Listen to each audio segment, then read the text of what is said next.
I want to start with a bunch of thank yous. I want to thank the big guy, God. Trump comes later. Mr. President, you're not far behind God, but we're going to start with him.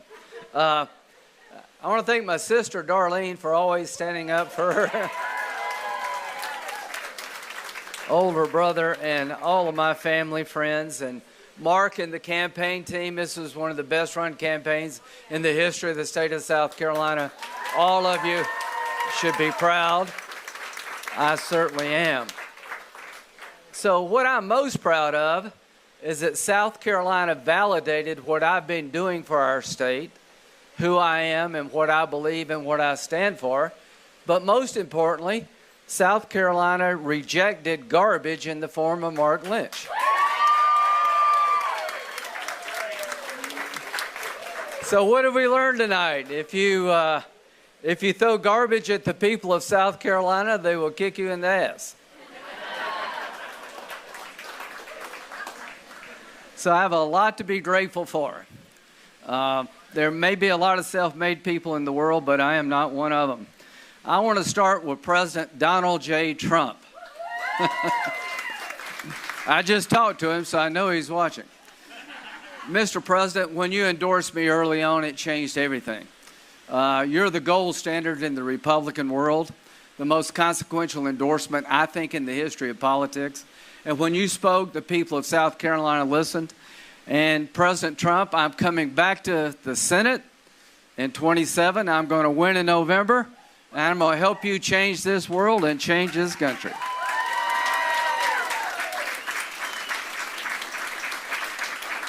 So I just bought a new driver. Beware, I may get better. Governor McMaster, Tim Scott, they co-chaired my campaign. Thank you to all of them that helped me. Tim is a dear friend. Henry, thank you so much. Joe Wilson, the Energizer Bunny of politics. Congressman Timmons. Russell Fry down in Horry County. The one thing I can tell you about Lindsey Graham in Horry County, I like it. I live as far away from Horry County, which is Myrtle Beach for people who don't know what I'm talking about. And I just clean up down there, and I'm forever grateful. Pro-life groups, the National Right to Life, Tea Party Express. I got a lot of people to be grateful for, but there's a guy that I want to recognize, Brandon Guffey. Where's Brandon? So in case you're listening at home, Brandon's a State House representative up from Rock Hill, and his son committed suicide because he got hooked up to a very bad website on social media, and it drove that young man to take his life. Gavin, and I promise you, Brandon, that we're not going to give up until you and every other American that's been harmed by social media can sue them in court. We're going to open up the courthouse to victims of social media. That's the one thing I want to do when I go back. So again, I am grateful. This was a decisive win. It's the most challenged I've ever been in terms of money, the most challenged I've ever been in terms of the garbage thrown at me.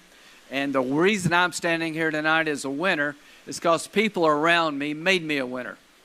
And I'm here to tell you that I'm going to take the opportunity to represent this state in November, and we're not going to give this seat over to a Democrat. Annie Andrews, congratulations tonight. She's a physician in Charleston. She's the Democratic nominee. And enjoy tonight, because it's going to go downhill for you after tonight.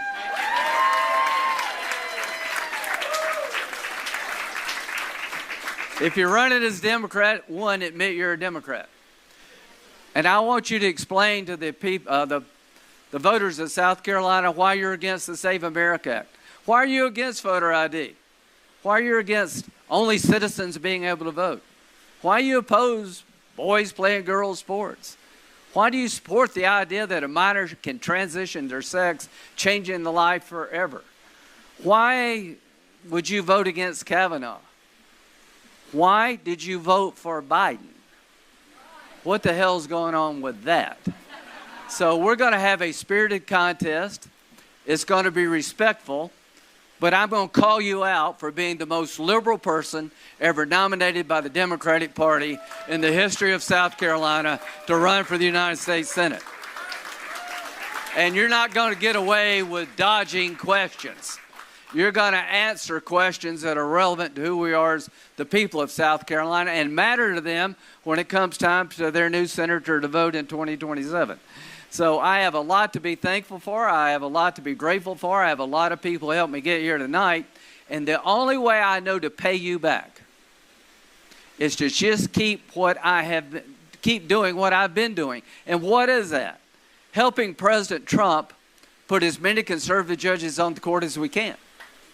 I'll be chairman of the Judiciary Committee if I win and we hold the Senate. So I promise everybody in America that cares about conservative judges, Donald Trump and Lindsey Graham are going to deliver for you in 27 and 28 big time. I'm going to go back and I'm going to make sure the military has what they need to win the wars that we can't afford to lose. I'm going to have their back because they have our back. I'm going to try to find a way to keep taxes low, not high. And when it comes to President Trump, Mr. President, I'm going to be your strongest ally in the United States Senate. I'm going to be the Trump guy in the United States Senate helping the Trump agenda for your last 2 years.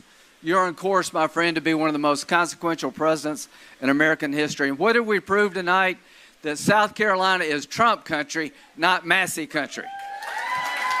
We proved tonight that nobody gives a damn what Marjorie Taylor Greene thinks about who to vote for in South Carolina. What do we want in South Carolina? We want conservatism with a smile. We want people who can deliver, that can work across the aisle when it makes sense, but never lose sight of what politics is all about. It's about making people's lives better. It's about fighting when you have to fight, Kavanaugh. It's about finding common ground when you need to. It's about remembering what makes us a great country.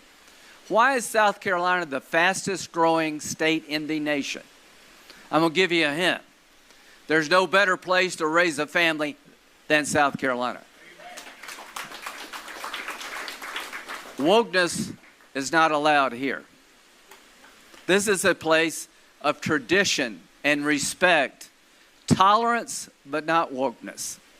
This is a place you can start a business, and the people that work for you will work hard, and they expect and deserve a good day's pay for their hard work. This is a place where you can raise your family, start a business, and enjoy life. To those who've never been to South Carolina, you're welcome to come. God has blessed us with scenery and beauty unmatched anywhere in the world.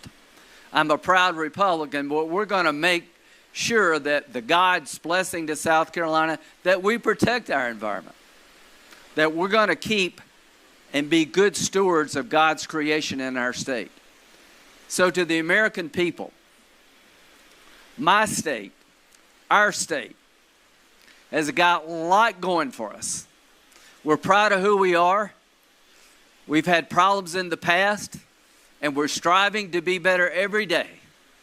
My great friend, Tim Scott, comes from a lineage of slavery. And today, he's a United States Senator from the great state of South Carolina. I have never been more proud of my state than I am right now. I love this place called South Carolina. And I am going to pay you back in South Carolina, being the best I know Lindsey Graham can be for you. And to the American people, South Carolina is the fastest growing state for very good reasons. And when I go back to the Senate, we're going to keep it that way. God bless you all. God bless America. God bless the voters of South Carolina. I stand before you a very humble, grateful, soon-to-be fifth-term senator from the state of South Carolina. If I can tie strong, I got 30 more years left. I don't see that happening, but I'm going to enjoy tonight as a gift from God and the people of South Carolina. I'm going to bed tonight the most grateful person on the planet. I have so much to be grateful for. I'm going to say a prayer before I go to bed tonight, and I'm going to wake up tomorrow determined to win this race. God bless you all.